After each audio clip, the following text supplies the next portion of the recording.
I walked into Hobby Lobby the other day and was going to pick up some paint that I had recently ran out of, and came across my new Signature Series brush, the Neo for Iwata.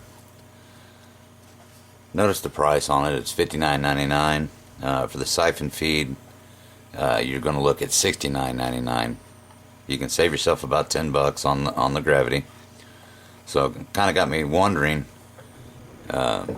with this being a cheaper brush made for Iwata, this is not made by Iwata, but for them in a factory in Taiwan.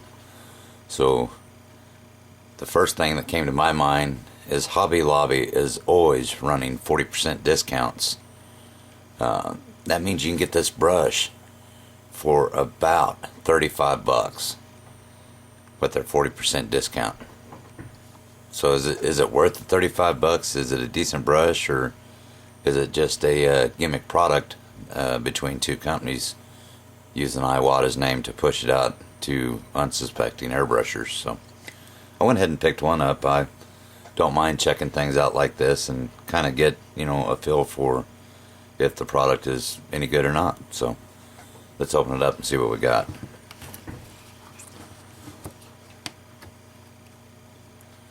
It's a fairly standard looking airbrush, nothing real fancy.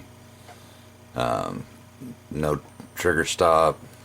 However, it does have two different cup sizes.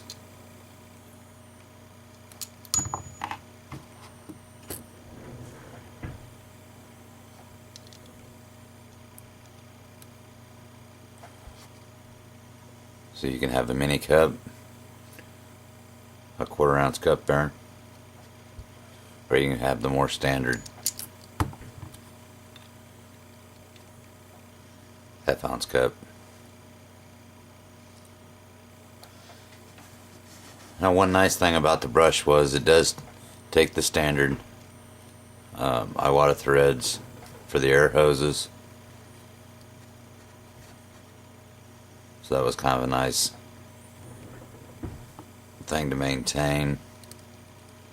The trigger actually seems to feel fairly soft. It's not very gritty. The back travel is fairly nice. There's not too much spring tension, not too little. So initially the brush appears to be fairly decent, but let's tear it apart and see what we get.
There's one big difference right there.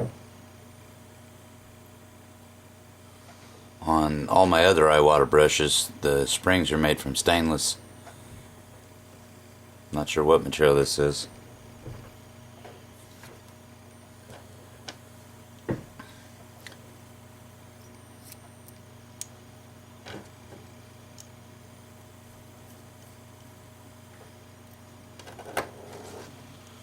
And you can see the front of the brush here This is completely different from any of my other Iwatas, where the nozzle attaches the brass piece here. None of my brushes have the nozzle attachment point extended this far out past the body of the brush. You can already see at the threads here some of the chroming is starting to come away. You can see the brass underneath of it.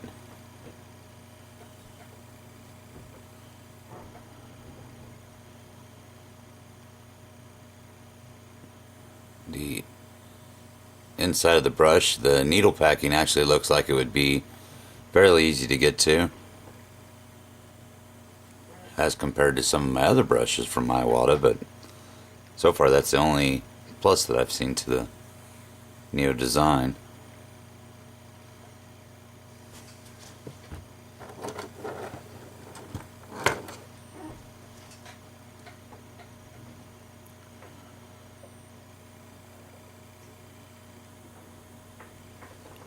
The needle looks like it could use a little polishing down here on the end too. It's a little on the rough side. It's not as bad as some of them I have seen. Some of the Chinese brushes that I've tested and used, I've actually had to polish the needle right off the bat because you could run your fingers across it, and right out here at the end you could just feel how gritty the needle was when they ground it. This one actually feels fairly smooth. You can look at it with the naked eye and see there's some slight imperfections in the needle as compared to back here on the back of the shaft. Let's put it back together and see how it sprays.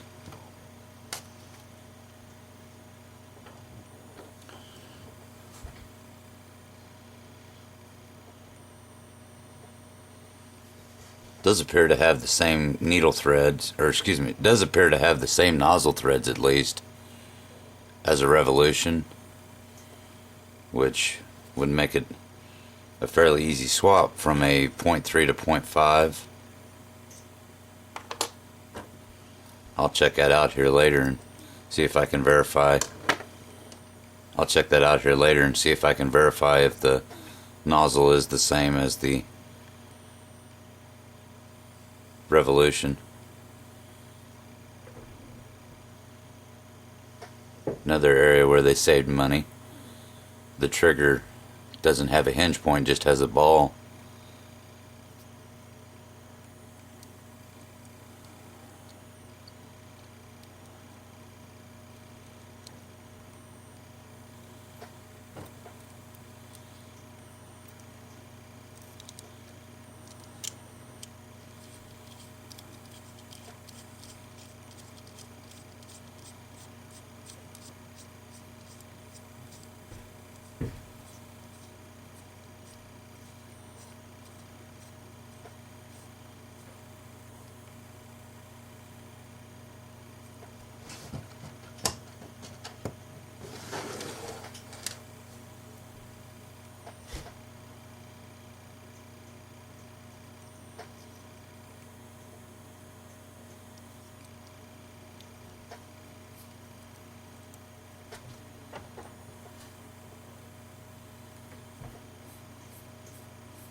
Try a little green paint here.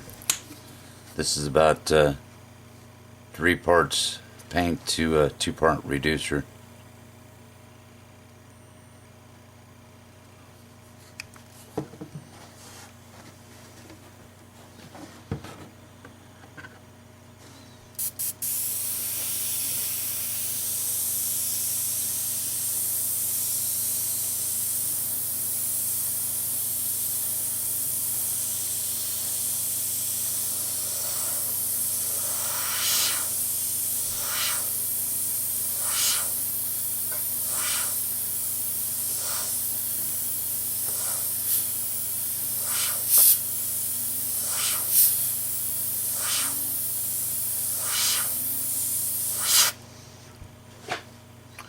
Actually seems to spray fairly well.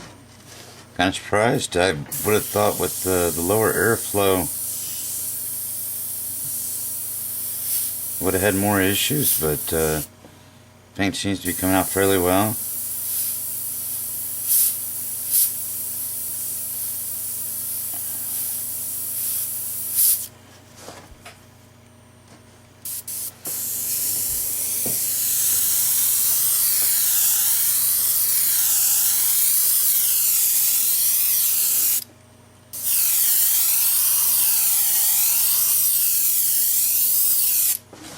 Has a nice wide pattern spray. Yeah,